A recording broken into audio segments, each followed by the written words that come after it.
And I didn't know that, it wasn't on purpose, until about right before the program when I went to stick my hands in the pockets, and the pockets were actually going toward the back. It was a new dress I hadn't worn before. And so I got on stage and I, introduced the program and probably went up there and said something at the end. And in the lobby after the event, a young person came up to me and said, "I love your dress." And I said, "Thanks. I think it's backwards." And he said, "Yeah, I noticed that." So I assume others did as well. And I never told Toddy that at her 90th birthday celebration, my dress was on backwards, but I think she would have gotten a kick out of that. However, she would have never done that because she was always dressed so elegantly. Her hair was always perfect, her jewelry, her scarves. She always looked beautiful. And yet she didn't take herself very seriously.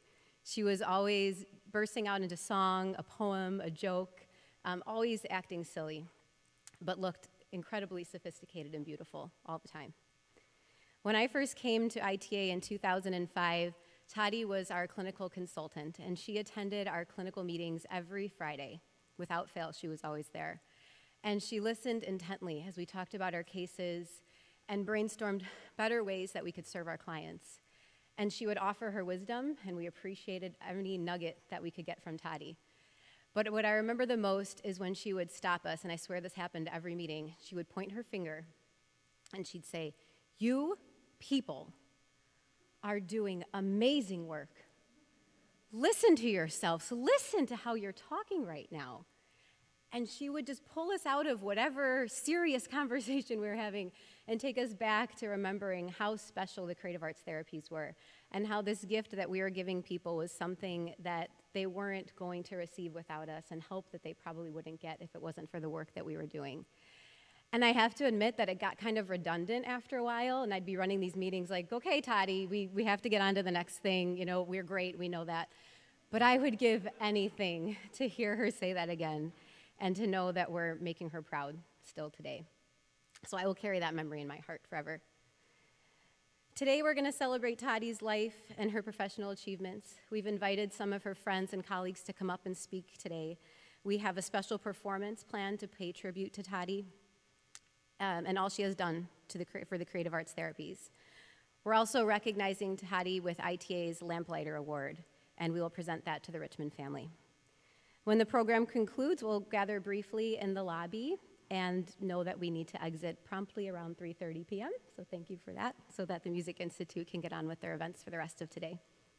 So thank you again for being here to celebrate an incredible woman. I feel truly honored to be a part of Toddy's legacy and to have had the opportunity to work every day toward achieving her vision of bringing the creative arts therapies to everyone who need them.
We are now in the season of Thanksgiving.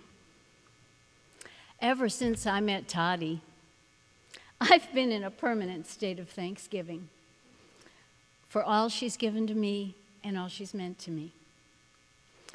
Toddy taught me through example, and by explaining the theoretical basis for the approaches to treatment that we used with children and adults that we helped. For example, her philosophy. Arts therapy is welcoming home. It takes an individual on a journey to a place where truth is spoken through metaphor, and it is safe to be authentic.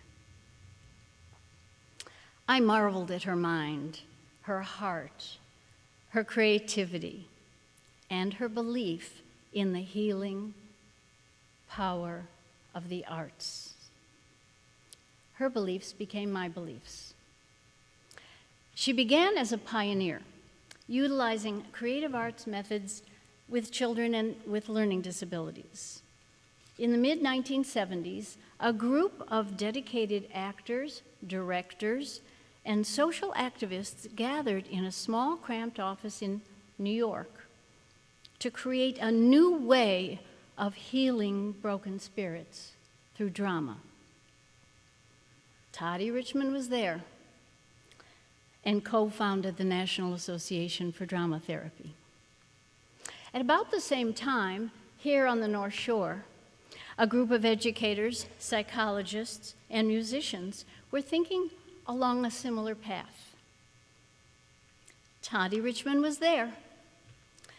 Dr. Mary Giffen, head of the Jocelyn Clinic in Northfield, and Stan Bristol, head of the North Shore Special Education District, asked Cal Novak, executive director of the Music Center of the North Shore, about the possibility of using music and the arts as therapy. So, in 1975, Cal Novak asked Toddy to create the Institute for Therapy Through the Arts under the umbrella of the Music Center. Now, Toddy was known for having an idea and making it happen. She was the driving force behind the creation of the Institute and became its first director.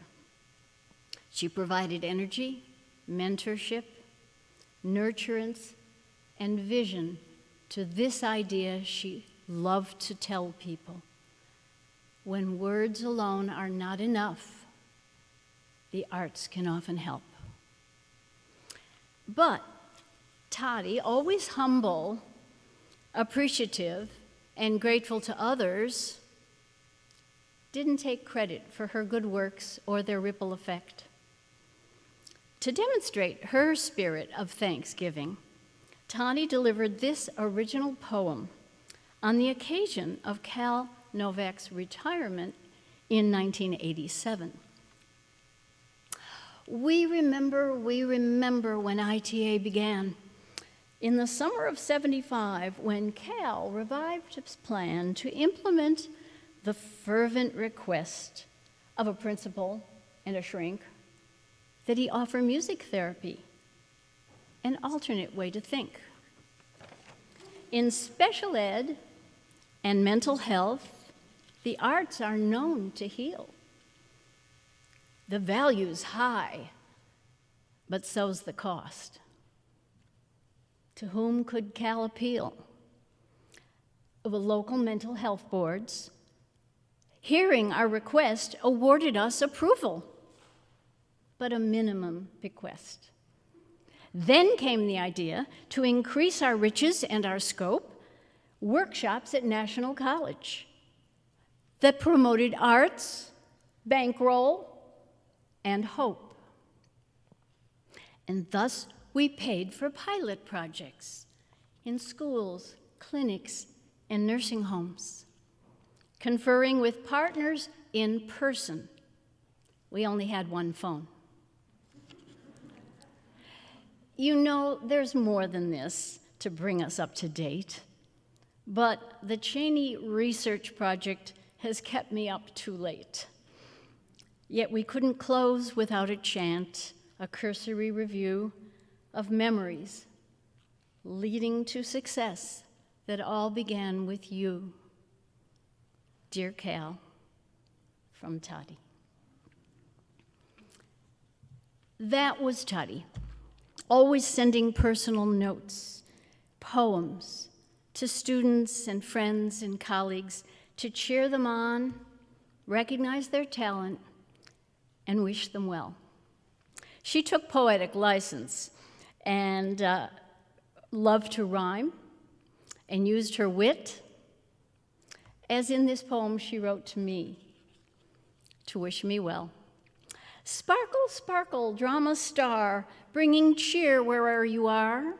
We enjoyed the years you spent brightening our firmament, though we wish that you weren't went. The glow you leave is permanent. Well, Toddy, the glow you leave is truly lighting up the firmament. Toddy showed me how infectious and necessary joy and playfulness are in people's lives for their mental health and well-being. When we partnered at a senior day program, bringing creative arts therapy to men and women with advanced Alzheimer's on a monthly basis, their memory loss ceased to be an obstacle. As the group would call out, "Oh, here's the crazy ladies." So we rightly called them the Wild Bunch. And we all made these hats and wore them at every subsequent session.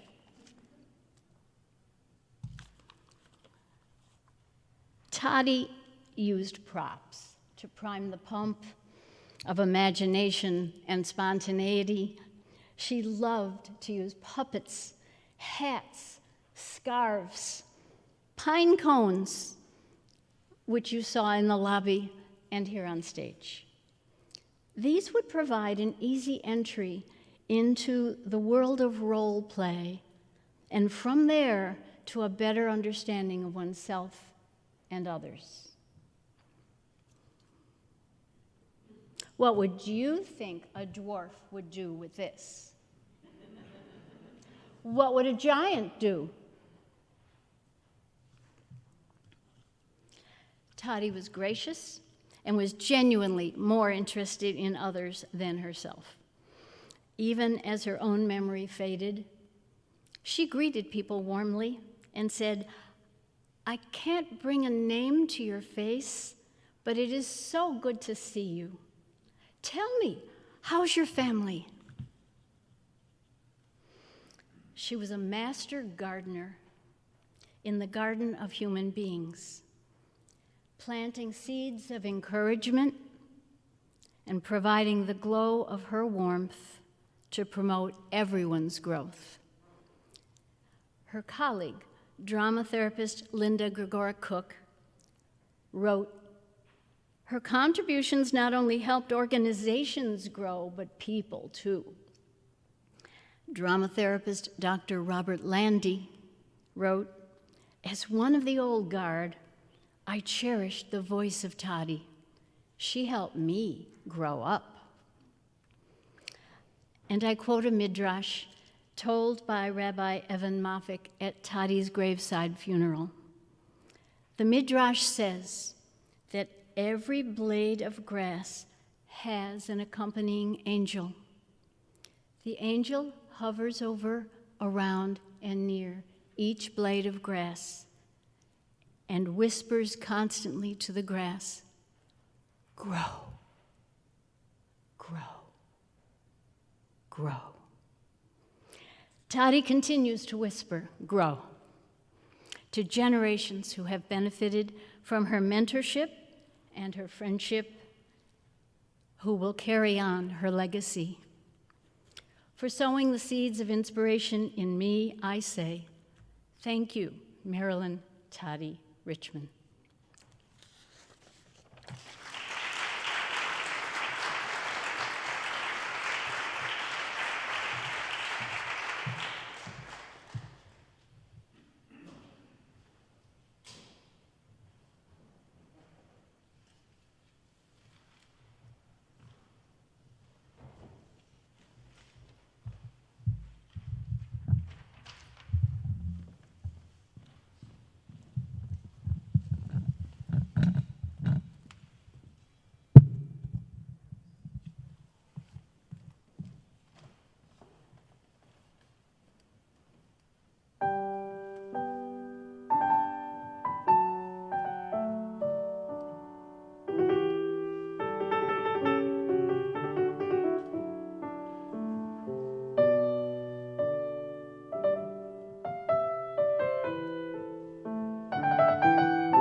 Member of the Music Institute of Chicago, and I've known Toddy Richman a long time.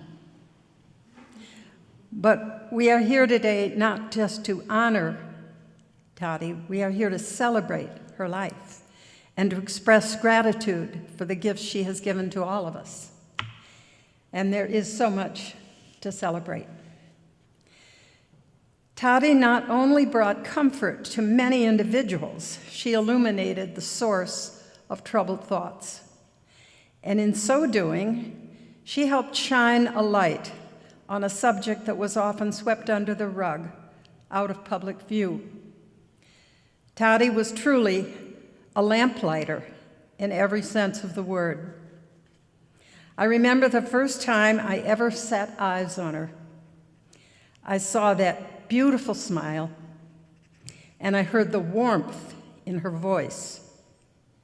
And I was inspired by her lively and generous spirit. That was over 50 years ago. Summer, 1965. Toddy was working with a group of children from the Englewood neighborhood of Chicago, and they were summer campers at Temple Solel in Highland Park. I was attending an open house there, put on by Jesse Woods of Urban Gateways. This event was intended to show people in Chicago's northern suburbs a project in which Urban Gateways had teamed up with Temple Solel to give inner city campers a peek at a world they had never explored. A world filled with art and music and storytelling and dance and theater. A world where children were encouraged to open their minds to new ideas and to express themselves through the arts. I remember Toddy telling me, the first thing you do is you give them some paper and a pencil in a Ziploc bag that has their name on it. And then they're an artist.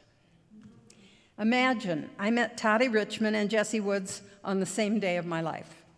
That to me is incredible. Two women who were a dynamic duo. Jesse Woods had invented Urban Gateways at her kitchen table on the South Side.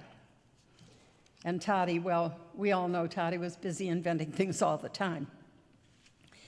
The two of them opened my eyes to the opportunity that exists to enrich an entire community by exposing their children to the arts.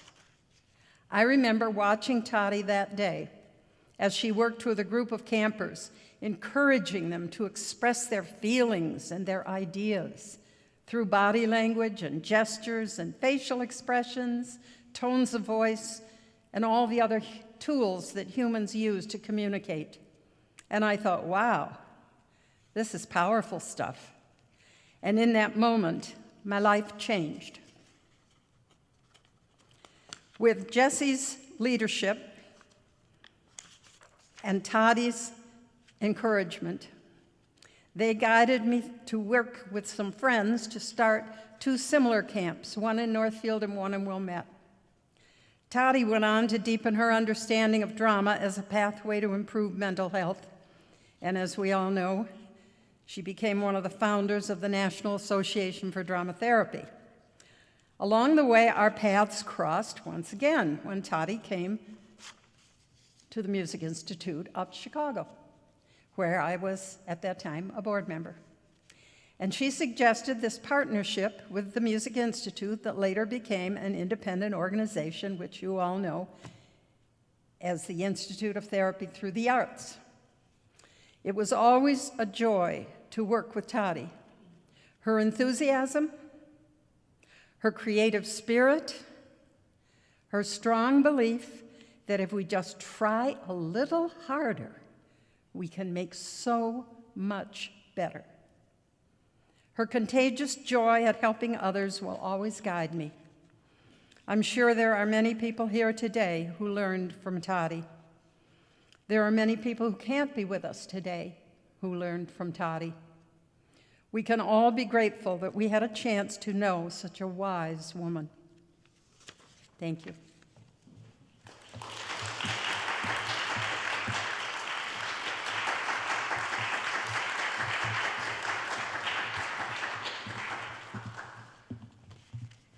Good afternoon.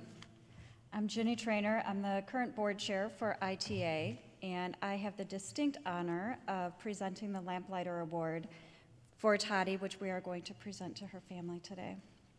The Lamplighter Award for Arts and Healing is presented to a person who exemplifies excellence through the artful wielding of their own creative flame.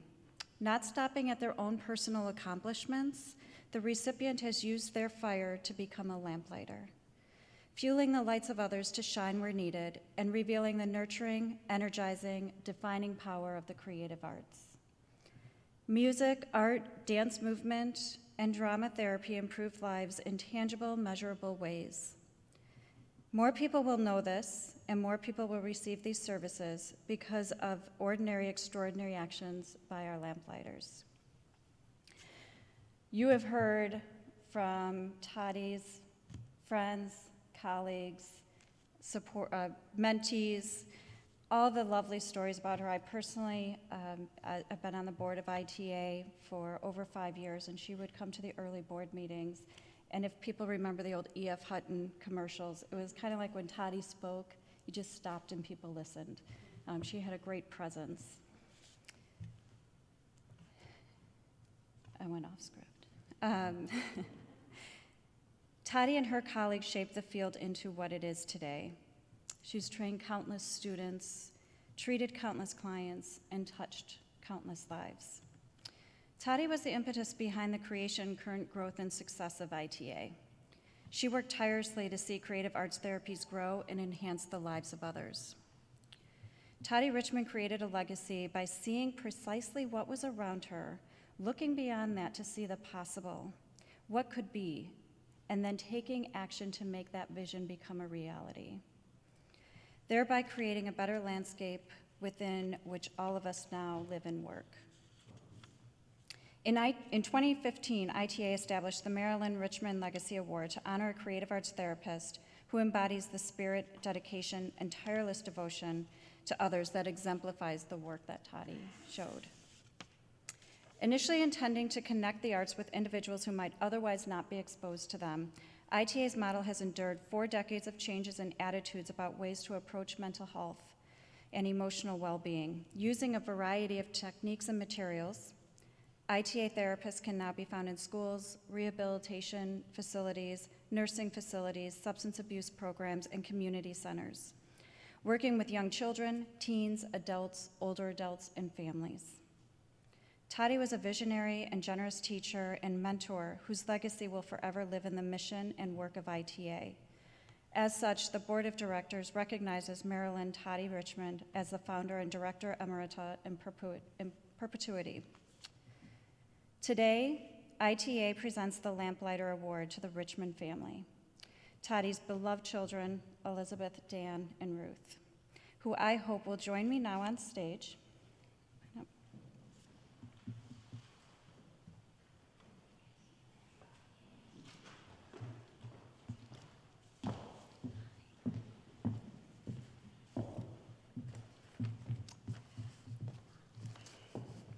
We present you this award on behalf of the many lives whose lights were fueled by Toddy's own flame.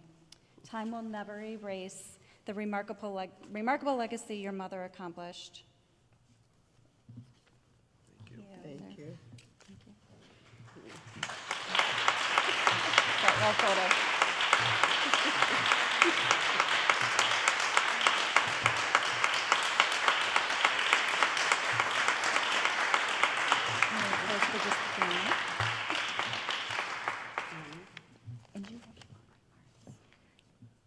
All 3 of us are going to speak. Perfect. So. Okay.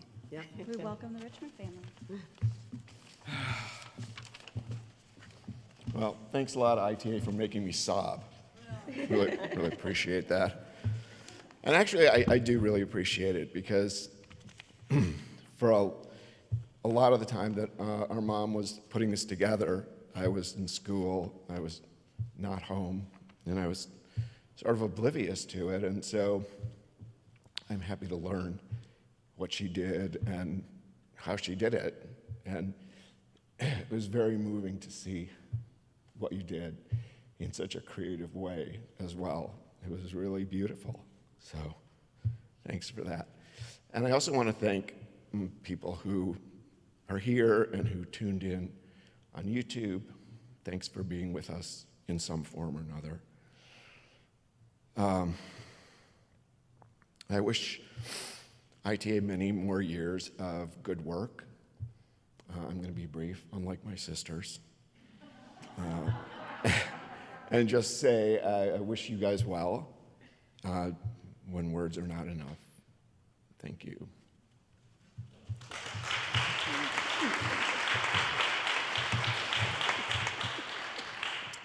Yes, thank you so much. It's so meaningful to us to see how our mom's passion touched so many of her peers and clients. Her impact didn't stop there. Creative dramatics also enriched our childhoods. Acting out often refers to misbehavior, but in our house, it was meant literally. I spent hours creating or recreating stories, either with or with encouragement from my mom. Together, we played Billy Goat's Gruff, lurking under a piano bench transformed into a bridge. In kindergarten, my neighbor Nancy and I did a performative interpretation of a book title we heard my big sister mention. We rode our bikes around the block, each with a pair of tights on our heads, shouting, "Pippi Longstockings!" In middle school, my friend Cassandra and I spent hours acting out items from the Sears catalog, making our enthusiastic audience, my mom, guess what we were. When my mom took her Stone Latkes puppet show on the road to local schools, I was enlisted, as was my sister before me, to be one of the puppeteers. When she taught creative dramatics at a summer program for kids from the South Side, I tagged along and played too. My mother also entertained the three of us with oft-requested standards, like her scary laugh. I can't do it still. Her frightening telling of the golden arm, or the way she pantomimed ridiculous reactions when enduring telephone conversations with her somewhat challenging mother-in-law.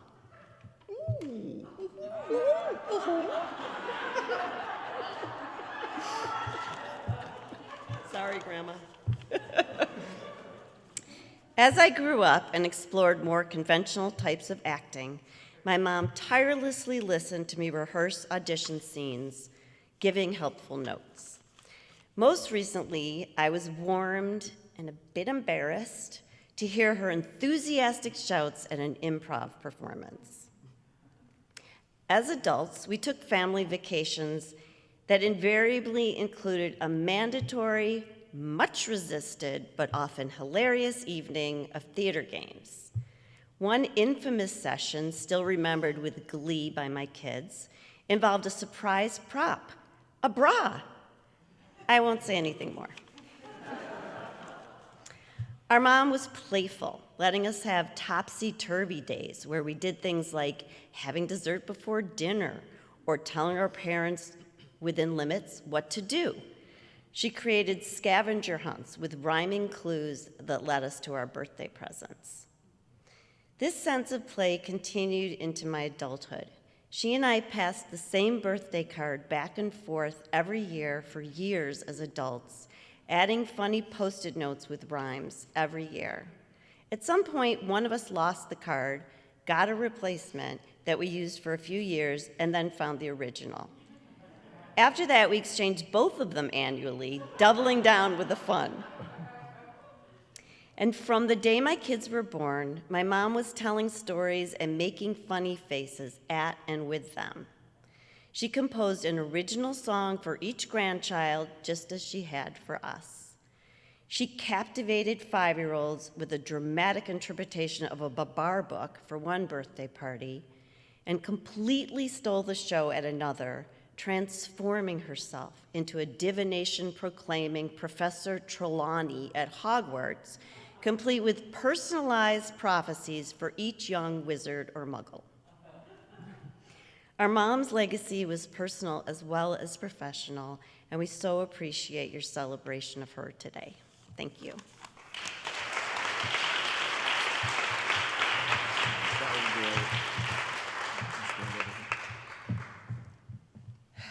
Okay, my turn. Well, that was beyond special. When words are not enough, when one box of Kleenex was not enough. Hi, I'm Elizabeth. The amount of time and energy that went into producing this, the outpouring from so many people Toddy touched throughout her long career, what a way to remember and honor her.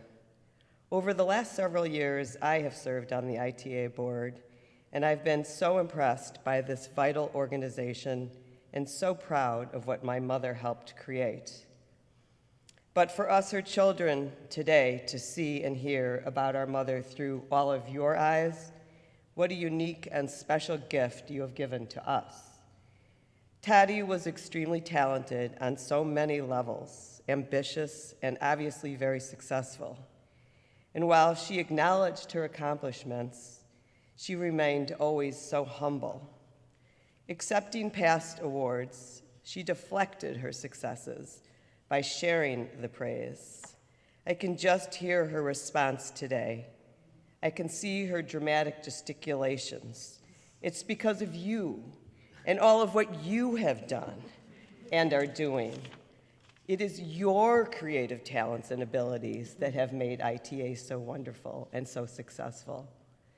And so it is remarkably fitting that this award is called the Lamplighter because, again, I am quite sure Toddy would acknowledge that yes, she had indeed kindled and lit the lamp, but that is all of you who will keep that flame burning.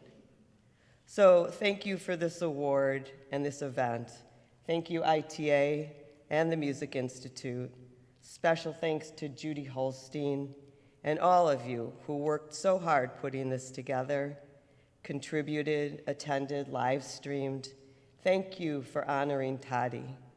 This was truly a celebration of life, when words of gratitude are not enough.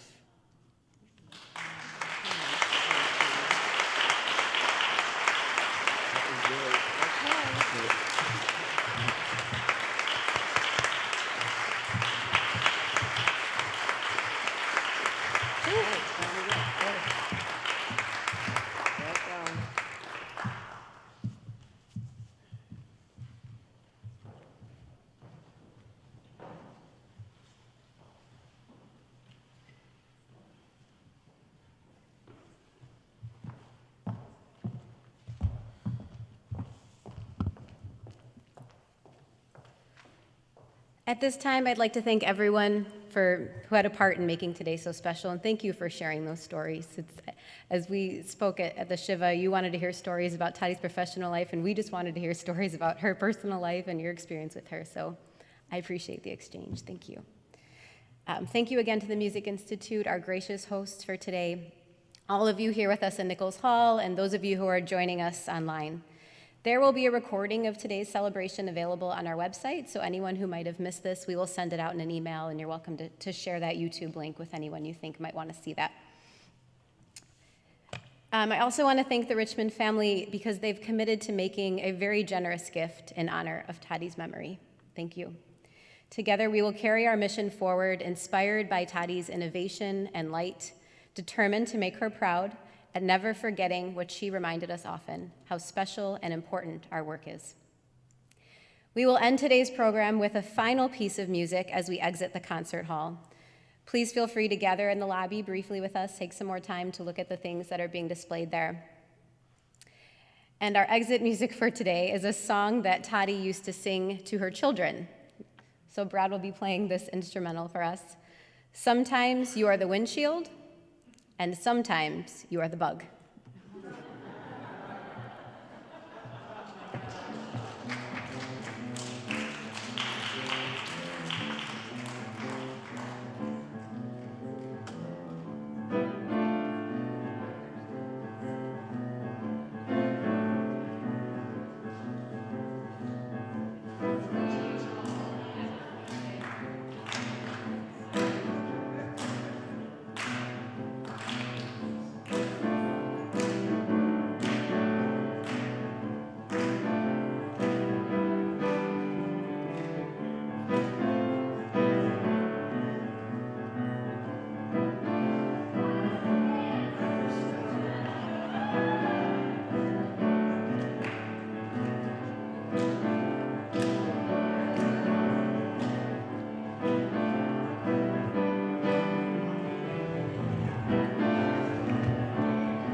Sure.